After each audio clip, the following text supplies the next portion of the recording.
Hey, everybody, this is Andy Hall, and you're listening to the Best Advice Ever show, episode number 2. With me today is comedian, podcaster, author, dad, Nathan Timmel. Nathan, did I miss anything there? Not really. My website says comedian, author, idiot, so you missed idiot.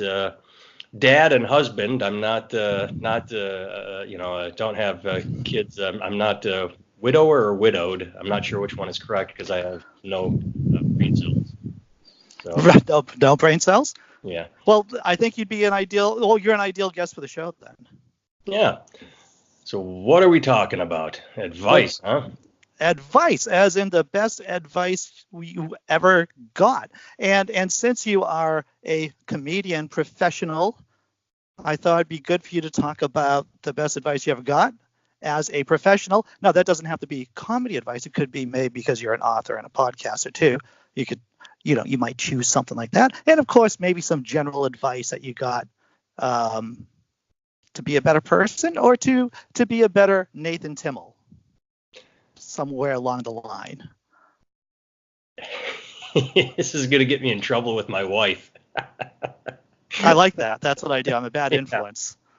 Well, only because she's home today. If this were, if we were just recording on our own, it would slip into ether, and none of my wife's friends would ever hear it, and I'd get away scot-free. But because we start with comedy advice and slip into better person advice, that's where I started laughing. Comedy advice. This was not given to me personally, but Doug Stanhope wrote a great blog, and I'm not sure of the exact title, but if you Google Comedy Death Camp, it might just be called Comedy Death Camp. But if you Google Doug Stanhope Comedy Death Camp, it comes up. So those words are in there somewhere. And his advice is never give advice. I talked to a comedian once, and the guy said, don't give anyone advice because all you're trying to do is make them like you or do what you did. And that does not allow them to become the comedian they are meant to become to be. So I always found that to be the best advice. Because I remember. Go ahead. I remember, I think I was listening to Doug Stanhope on another podcast on Joe Rogan maybe. And he mentioned that comedy is one of the few art forms that if people don't like what you do, they automatically think you suck and are evil. Well, I like Doug's comment. I don't think he does it anymore, but I remember it's on one of his CDs where I think he opened with it. He said, my comedy show is like going into battle. You're not all going to be here when I'm done. And that's any comedy show. It's what you said comedy is very subjective, and I like the fact that YouTube has made it easier for people. I love it when after a show, someone says, we saw your name, don't know who you are, so looked you up on YouTube, decided to come to the show. That's great. That also means there are probably, quadruple that amount of people out there that aren't there to tell me, that don't show up at the end of the show, that said, hey, we didn't come to your show, we saw your name, didn't recognize you, looked you up on YouTube, decided you suck, and just came to tell you that now that the show is over, that we didn't come to see you. I dislike the fact that YouTube makes it easier for people to just watch shit on YouTube and not go to a comedy club, but I do like the promotional aspect of it. People can look you, because what you say is true. I never liked comment cards, and I still don't like them, because at the end of the show, if someone's like, wow, he wasn't very good, or he said the F word, for me at least, people can research me. They can say, I don't know who this guy is, let's look him up, and that way it's on them. Sure. It's an old Doug Stanhope joke again. Let's make this the talk about Doug Stanhope half hour, 30 minutes, where he said comedy is the only business where people show up, buy a ticket without any knowledge of who's going to be there and say, entertain me. Nobody goes to, I don't remember his exact joke, but I think he said nobody goes to a concert hall and says, oh, there was Scottish bagpipe music playing. I hate Scottish bagpipe moving. And nobody goes to a movie theater and says one ticket to whatever you decide. But because people have very subjective opinions when it comes to music and movies and what have you. But comedy they expect to be universal, and it's not. And if it is universal, then you're going to offend someone that wants to hear a point of view or see something particular. That's universal can work. It made Jay Leno very rich, but Right. he was never very well respected in the comedy industry for being. Has any comedian tried to give you advice? Yes, I can't remember the person's name, and even if I did, I wouldn't say it because there's no point in getting anyone ticked at me. I do specific humor. I talk about my life and I talk about things that have happened to me, and I'm sort of remembering who it was now. I'm still not going to say their name. If you want to know, I'll tell you after the show. Sure. So I talk about my life, and I've been lucky enough to go overseas and perform for American troops stationed in Iraq and Afghanistan. And I had an experience, a very good, fun experience with the Oklahoma National Guard in Iraq at a camp called the TQ. And I was doing shows, I don't remember what state, but a state that's not Oklahoma. And the other comic came up to me and very self-assuredly, I mean, cocky, arrogant, was like, it can make your show better, a lot better. When you're in Missouri, you say it was the Missouri National Guard. When you're in Michigan, you say it's the Michigan National Guard. You whip up the local flavor. They're really going to like you more. And he's not wrong, but it would be a lie. And I don't like lying. I'm not going to pander to an audience just to have, a little sense of local flavor. So I did not like that advice simply because it involved lying. He's not wrong. It is good advice if you do want a bigger reaction, appealing to the crowd by making it local or cheating. But I put it on a CD as the Oklahoma National Guard. So anybody buys my CD for any reason or hears that, they're like, wait a second, I heard that in Texas. He said it was the Texas National. Liar. So I that was some, I thought, bad advice. Well, good bad advice, depending on who you are. It's your internal so-called compass. It was my desire to be genuine that kept me from taking it. How did you respond to that, to him? The same way I respond to most things, like, all right, cool, yeah, thanks, yeah, all right, good, yeah, all right. That's a very good response. Yeah, maybe if I was in my teens, I would have, fuck you don't know what you're talking about, but yeah. I'm glad I got past that segment of my life when I got to, I think, college, like my early 20s. I started to move past chip on my shoulder guy. That wouldn't get you very far anywhere. I don't think so. Have you ever seen another comic or worked with another comic and really been tempted to suggest something? Yes, but I never do it unless we are really good friends. I wait until there's a rapport established and a relationship. Just happened a couple weeks ago. I was with a friend and he did a joke that I thought, when I heard him, I'm like, did you used to say it like this? And he goes, no, I've always said it like this. And I said, huh? Because in my head, I heard this way. Have you ever tried it this way? He's like, no. I'm like, all right. If you compare these two words, I think this would get a bigger, punch. He's like, yeah, okay. What? Like the same thing with me with my guy. He's like, yeah, whatever. You don't know what you're talking about now. And I just let it. I'm like, all right, we're done. I'm not going to force him to do anything, but I just, I was like, in my head, I heard it a different way. And he's sort of starting out newer, and I've been doing this a while. So in my head, I'm thinking like, I kind of know how this works, but I'm not going to I know how this works. You need to kind of be arrogant about it. Just like this was what I had, and take it or leave it. And if you choose to leave it, that's fine with me. Sure.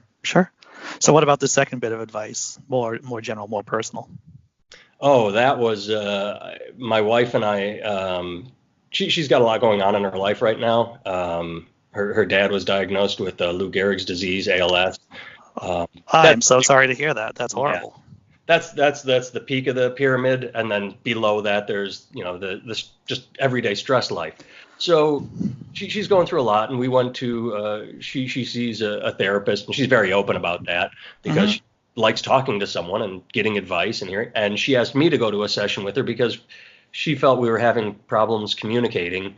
And so there's a great video. It's called "It's Not About the Nail."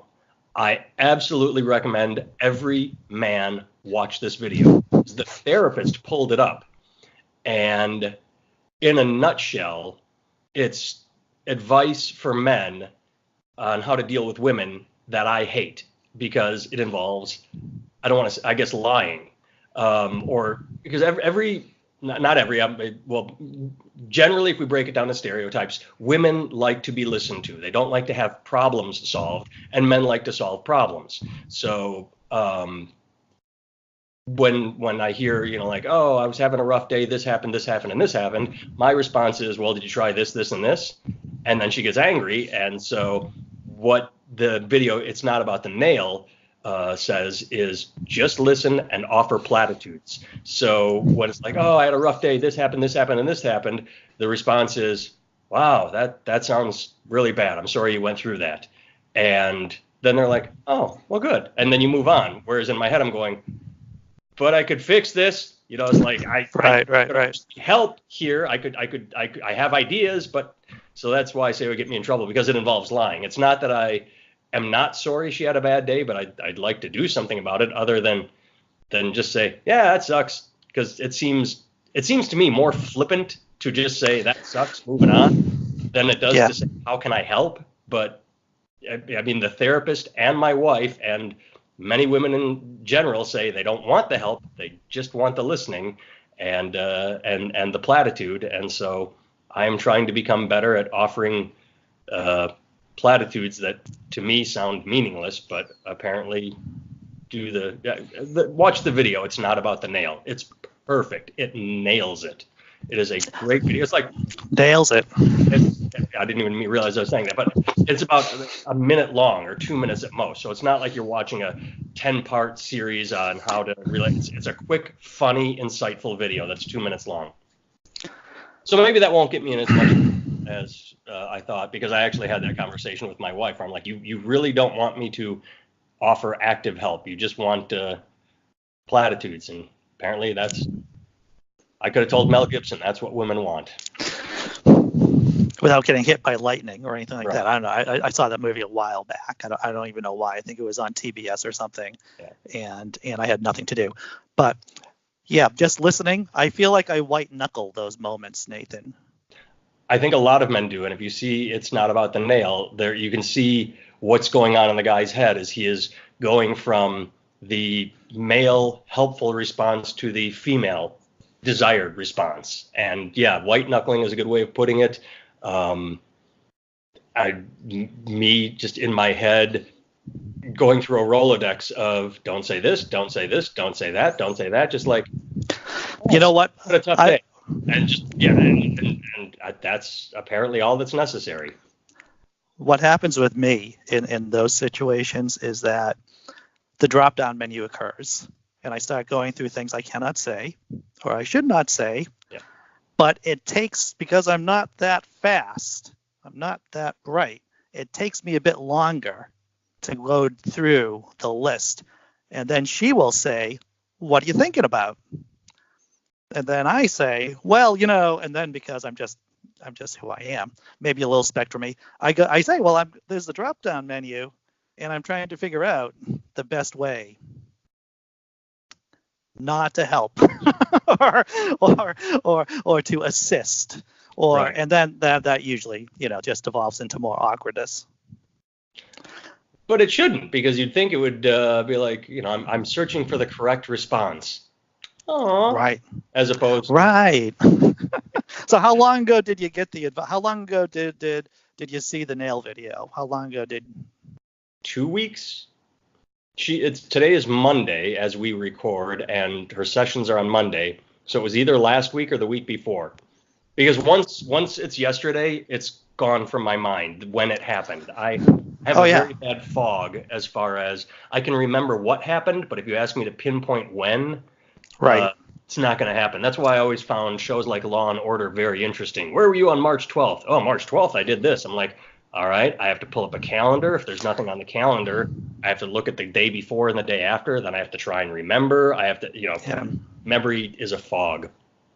Like, I know my daughter is 6.5 years old. If you ask me when she was born, I'd say, I don't remember this. She's either August or July, and my son's the other. But I don't know what year. I know she is 6, but I have to backward track the math to get to her year. My oldest child was born right the year after 9/11 occurred. So that is like an anchor point for me. Yes.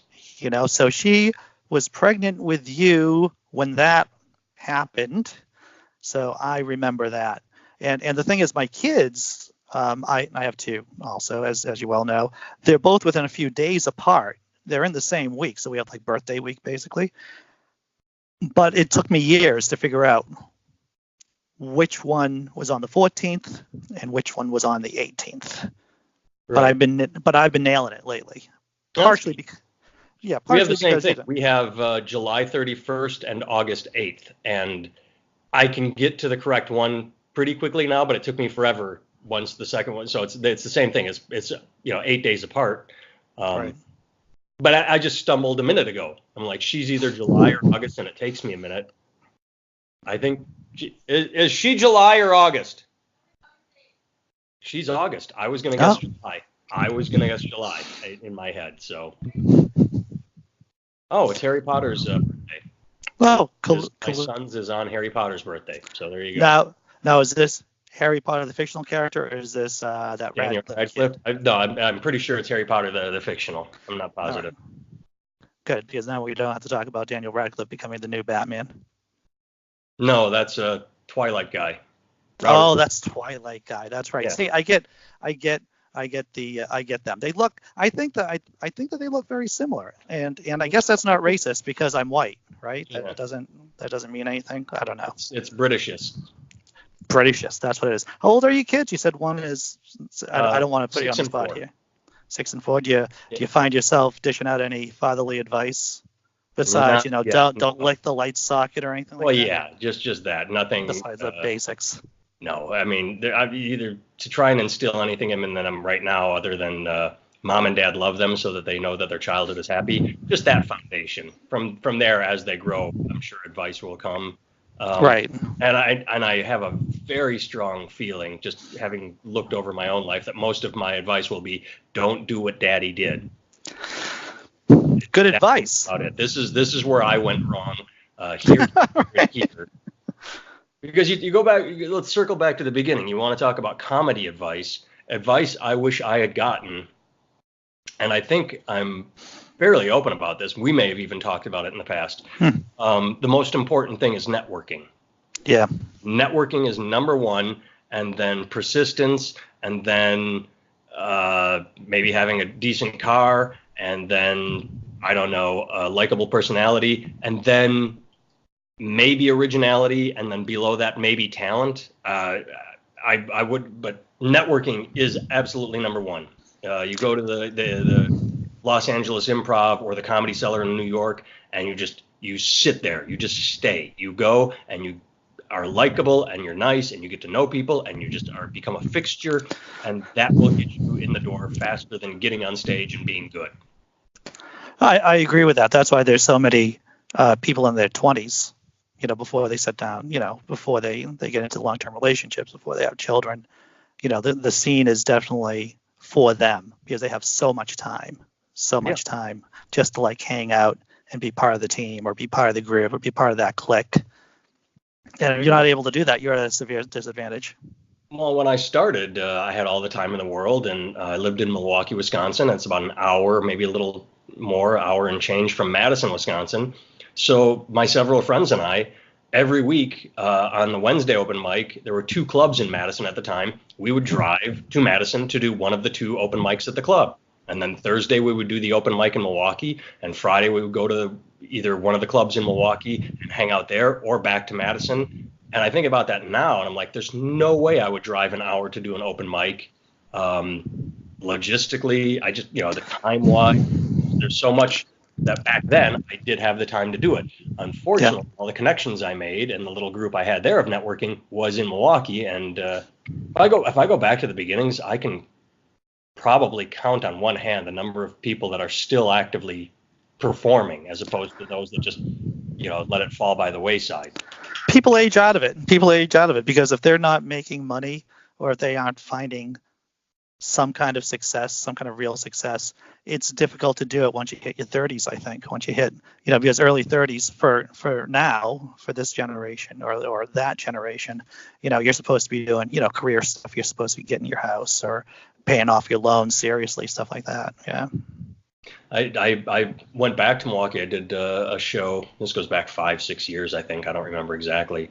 And someone from the old group came out to see me, and I said, "Oh, are you still doing this?" He's like, "No, I stopped years ago." It's Yeah. just one of those things where I hadn't thought of him in years and years, and yeah, he just came out because he saw my name on a banner and was like, "I gotta go check him out." I'm like, "Yeah," and he was. I think he was more surprised that I was still doing it than I was that he had dropped out. Because when he said I stopped doing it, I'm like, yeah, it happens. Whereas he was like, I saw your name. I'm like, Nathan's doing. He's coming back, and I'm like, yeah, I stuck at it. Yeah, and you grind out material. You do the podcast. You've written what, 8 books, 9 books? I don't even know. I was looking through your Amazon full profile. length, and then if you count the little tiny like 99-cent one-off nothings for the Kindle, then there are 6, 7, 8 of those. But those aren't real. Those are just, I actually had someone write, "This isn't a book." I'm like, yeah, that's why it's promoted as a 99-cent single. It's like you're getting a chapter, but it's a full, start to finish idea, but it's definitely not full length. They're like, this was only 99 cents. I'm like, yeah, and I see a dime of that, so yell it at me. Yeah, exactly. And in your defense, your writing doesn't suck. There's a lot of 99-cent books on Kindle that are short and they suck. Yes. One thing I do have on Kindle, you want to talk about advice, and the networking thing might be in there. I did write a 99-cent little short, nothing nonfiction called Go Home Happy. And it's about stand-up comedy and my thoughts on stand-up comedy, and this is, I will admit, this is bitterness, jealousy, and anger. But when I see a flavor of the week, deciding I'm going to be a comedian now, and that could be anybody. It could be one of the Jackass crew or Stormy Daniels or a reality show contestant, and suddenly they just get to go somewhere and headline a club. My thing is, they always say, they're promotability. They're a face. They're promotable. Whereas my thought is, but the audience leaves disappointed every time. Yeah. I've been doing this long enough to know that I hear and I get texts that, this person was not good. They should not be doing. Whereas the club, in my limited opinion, and I get they have to sell tickets, the club should be promoting Go Home Happy. You might not have heard of this comedian, but when you leave at the end of the night, you will be satisfied. And that's why I like certain clubs. I'll throw the Comedy Showcase in Ann Arbor, Michigan, has a reputation of trust with the community. It's been there over 20 years, and the people know if they just show up. I mean, I worked there a couple months ago, and Saturday was sold out, packed. Maybe 300 people, but it just because they have that trust. We might not know who that guy is on stage. That Nathan's not a celebrity. We've never heard of him, but we know when we go to the Comedy Showcase that the owner only hires people that are going to, and they were great shows, and people went home happy. And it's probably more difficult to establish that base and gain that trust. It's easier to just hire a flavor of the week, but I guess I get it. Yeah, it's long-term thinking versus short-term thinking in terms of the club owner, I imagine. Yeah, or they just got to sell the tickets. Get it. Yeah. I get it. You put Stormy Daniels, you put someone on a sign, and you're going to get people in the door. Oh yeah, true enough. That's the nature of the business. I worked with I'm trying to decide whether or not to say his name, because I'm not going to insult him, because he was, well, there are enough of them out there, so I'll toss the profession out there. I worked with one of the wrestlers turned comedians. Sure. There are several of them now, and the guy I worked with was hands down the nicest person in the world. Absolutely loved him. It was one of those things where I was headlining the club Wednesday, Thursday, Saturday, but he was brought in as a special event on Friday, and so they bumped me down to open for him. Mm-hmm. And he was, oh no, I'm glad I didn't say his name, because I didn't realize this is where I was going to go with it. I was just sort of talking. He was so, I don't want to say incoherent on stage, but he lacked cohesion and flow. Like, he had these stories, but they were sort of pinging all over the place, whereas I would hear a story at minute 1 and hear a similar story at minute 20 and go, well, if you just sort of segued those two together, you would have a nice flow for your entire set. Anyway, he was so not adept at being on stage in that format that even the audience was starting to move away from. How long was he on for? About an hour. That's a long time. That's a long time. The good news, however, I would think for some of these stunt castings, and I'm thinking of him again, is he brought in a very specific audience to see him. So Yeah.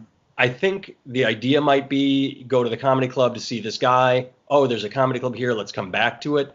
I'm not sure if audiences go see someone like that and have a bad time, they're going to blame the comedy club. Maybe that's the thinking. I'm not sure. Maybe they just blame that, well, we thought that he was great because he was WWE, or she was great because she, does porn, or Charlie Sheen. I remember Charlie Sheen did his theater tour when he was breaking up with 2.5 Men.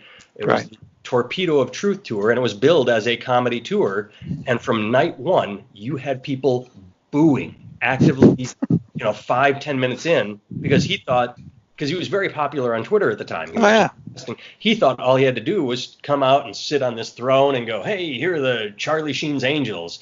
And that works for about a minute and a half, where you walk out and everybody's like, yes, Charlie's like, yeah, check out the girls in bikinis. Yeah. Man, that guy that runs 2.5 Men's a dick. Yeah. He really is a dick. Yeah. Yeah. I really don't like that 2.5.